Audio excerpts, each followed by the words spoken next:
In today's video, we're going to be having a look at the G999 on the HIT BTC exchange on the daily chart, and we're going to take a bit of a look on more zoomed out perspective of what the coin has done. So as we can see, on the 2nd of February, HIT BTC launched the G999 coin, and we can see that there's not much data in between the 2nd of February and the 8th of March, which is today.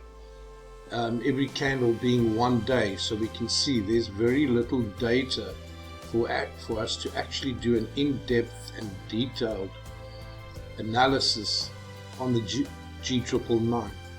We will move down to 4 hour. We can have a look at that and see how it looks on a 4 hour. So we can see on a 4 hour, I'm starting to get some signals on the indicators that I'm using. Now, the indicators that I'm using, folks, is what I call triple confirmation buy and sell alert indicators. Now, what it is, what I'm using is I'm using 3 indicators. I'm using a parabolic SAR, I'm using the moving average cross, and I'm also using a 200-day moving average, which you can't see in the 4 hour because of the lack of data. I will show you what this means. If I go to the 1 hour, you can now see a white line that's running through the screen. This white line is the 200-day moving average. And as you can see, it only begins on the 11th of February. So for the first 9 days, it absolutely had no data for the 200 moving average. As we go a little bit lower, you can see on the 30 minutes, it gets a little bit longer, gets closer to the day, and you can see there we were a little bit closer to when it started.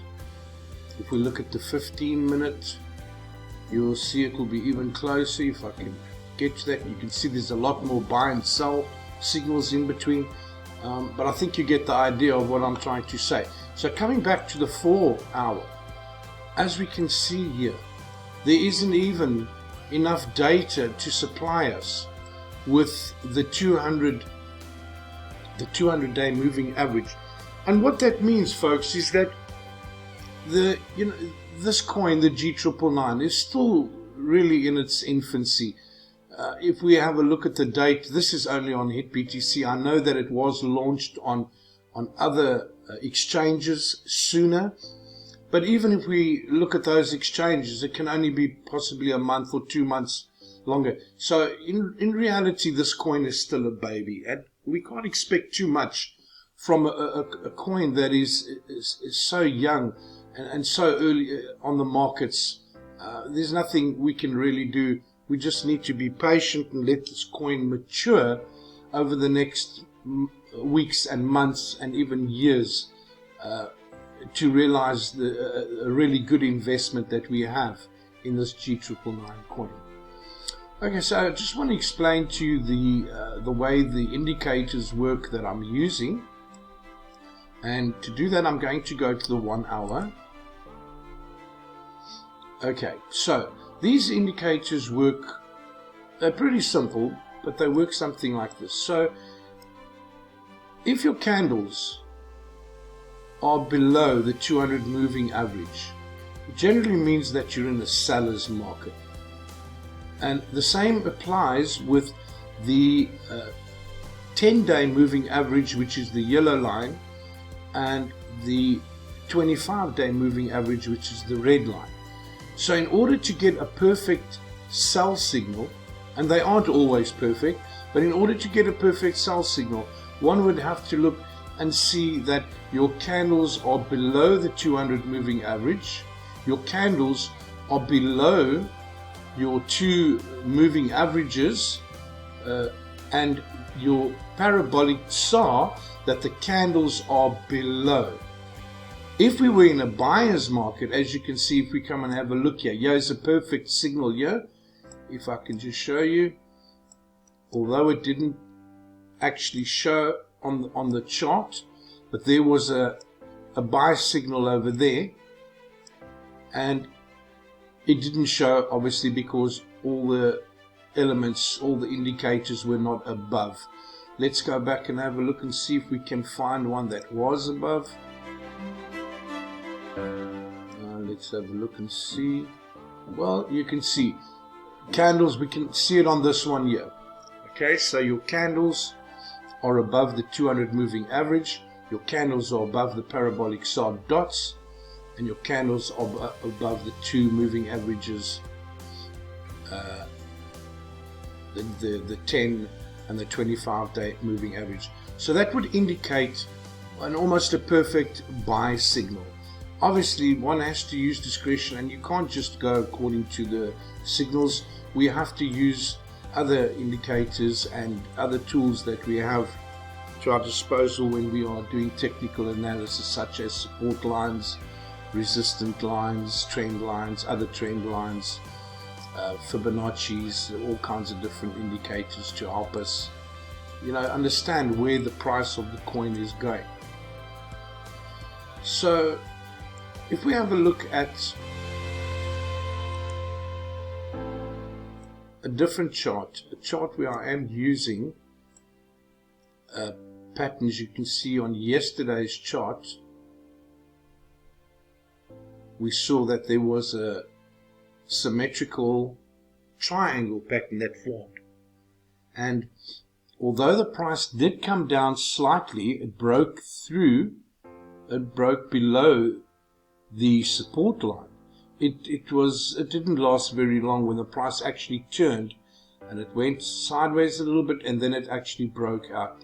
Now, looking at this price, one would wonder and think, well, we broke out of the symmetrical triangle, we actually broke out of the descending channel, and we started moving up. But what stopped the price from climbing to the expected target that we have here, which was around about 35 satoshis? We only ended up going up to up to 30 satoshis, and then we saw a pullback. And the only explanation I can say is that there wasn't enough buying power in this little push for the coin going up.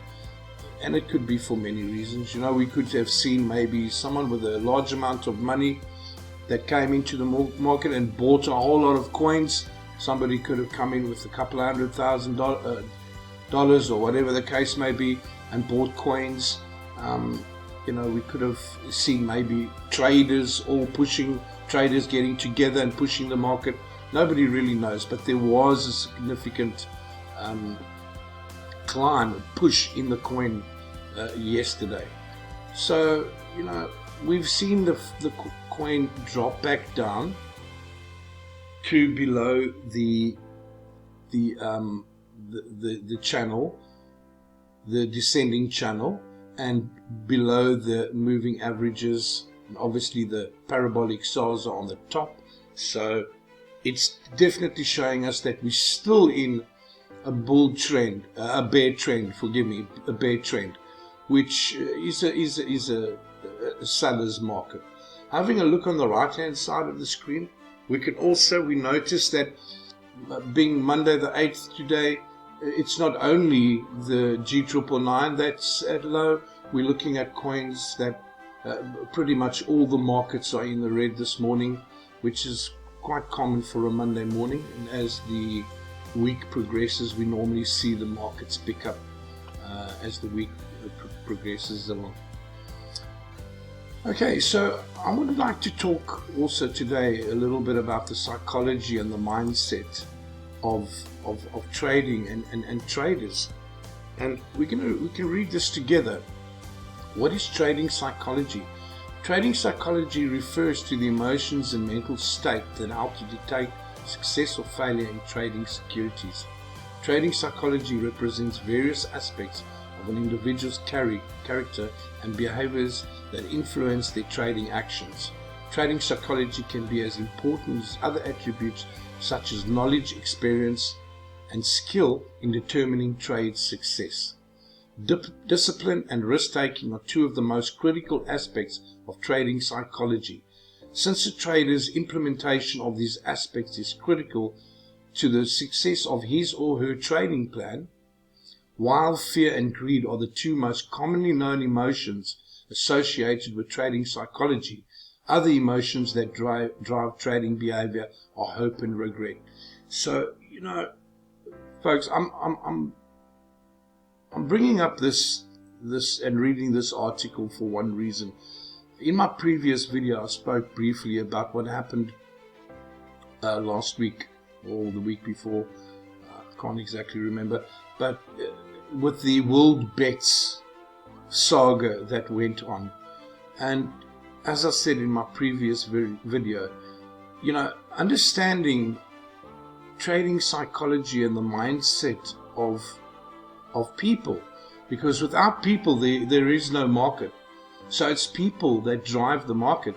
And if we look at what happened with the World Bets, it was quite bizarre actually what actually happened.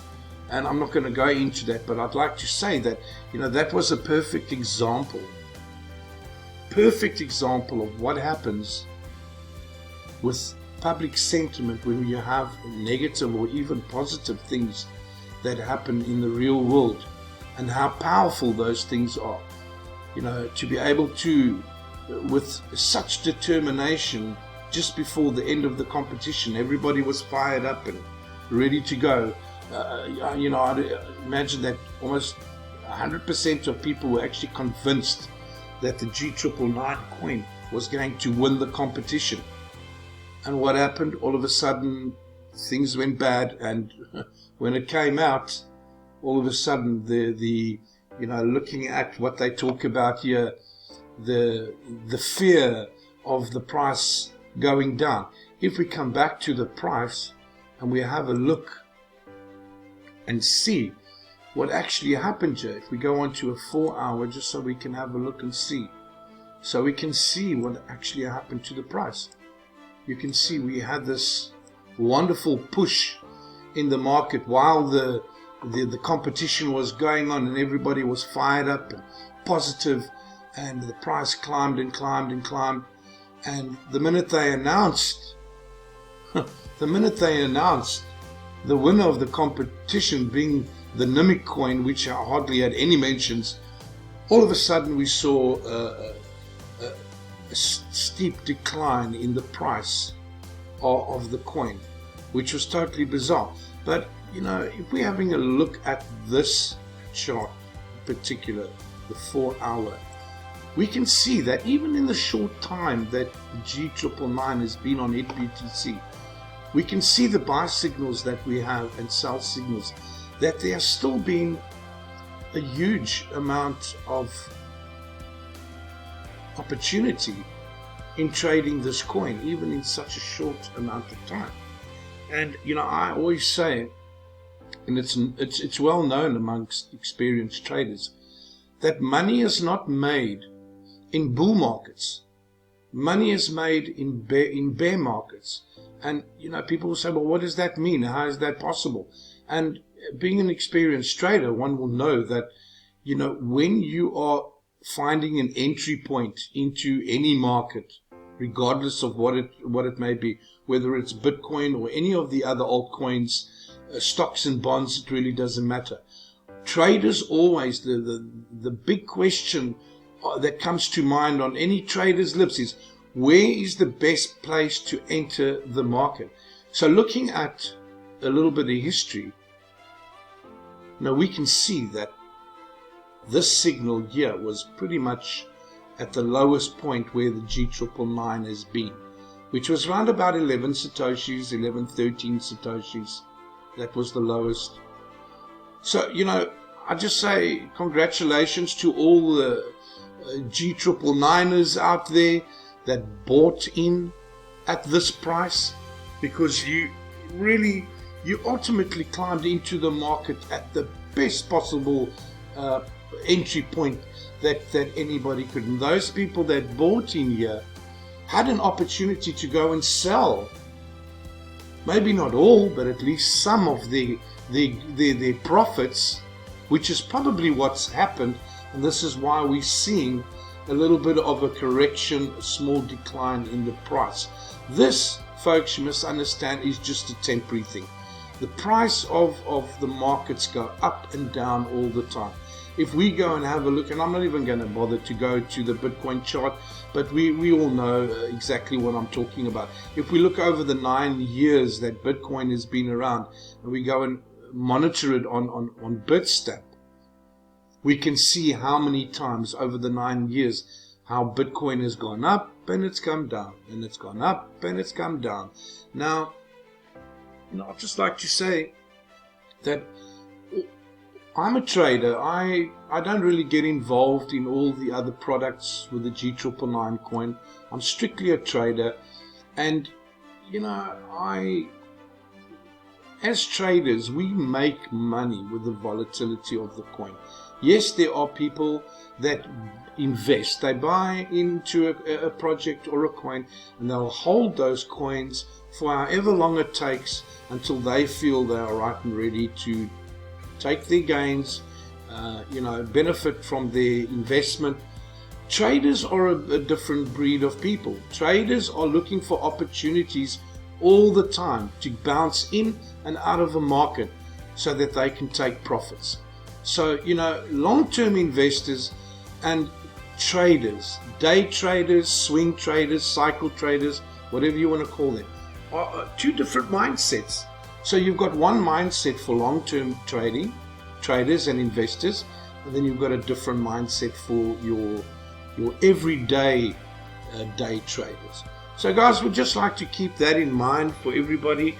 When we're looking at the price action and what's happening with the G999, we shouldn't be despondent. There's a lot of very, very positive things that are happening with this project and with the coin, and regardless whether you're a long-term investor or you're a day trader or a cycle trader or a swing trader, we're all going to stand to benefit from the volatility and the ups and downs in this coin in the going into the future, in the next few weeks and months and years to come.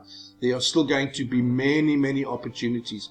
What I would say to everybody is, now when the price is low, and as I said previously, money is not made in bull markets. Money is made in bear markets, because you want to buy, you want to enter a position when the price is low, not when it's high. Many people end up, a lot of people buy, we've seen it with Bitcoin many times, they buy in the wrong place, enter the market in the wrong place, and then all of a sudden there's a dip in the market. Like, let's say, for example, we've all heard of the term FOMO.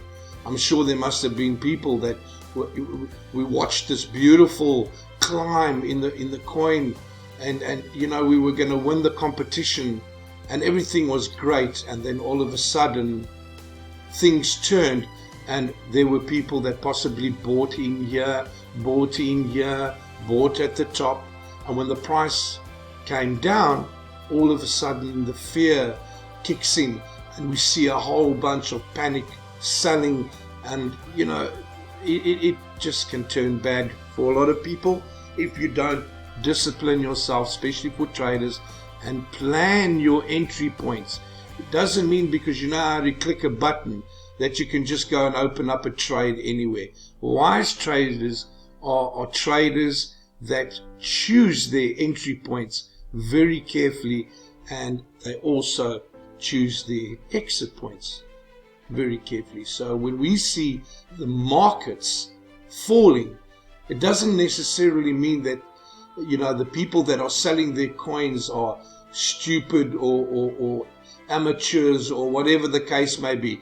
They're actually people that are taking profits on on entry points that they entered at a much lower price. They are making money while the hodlers are sitting on the sideline and waiting for the price to go up. Okay guys, so on that note, I'd like to just move on to having a look. Just remind everybody to obviously go on to CoinMarketCap and and CoinGecko and just give the coin a thumbs up, our daily dose of thumbs up for the coin, just to help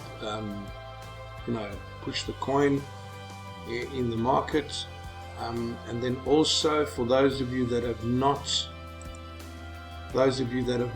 signed up to Telegram yet, I would just remind you to please go and join up, as there's a lot of useful information. The guys are having a lot of fun. People are having a lot of fun on this Telegram channel, the G999 community channel. Lots of information to be had, and lots of fun to be had as well. Any questions that need to be asked, Bruce Hughes and his team are doing a wonderful job, I can say, in helping to promote and to push this coin. And I'd like to say that we will, to Bruce, that from the community and from also my side, we will do whatever we can to help in any way that we can. So folks, thank you very much for watching this video, and I'll see you all tomorrow. Thank you. Bye bye.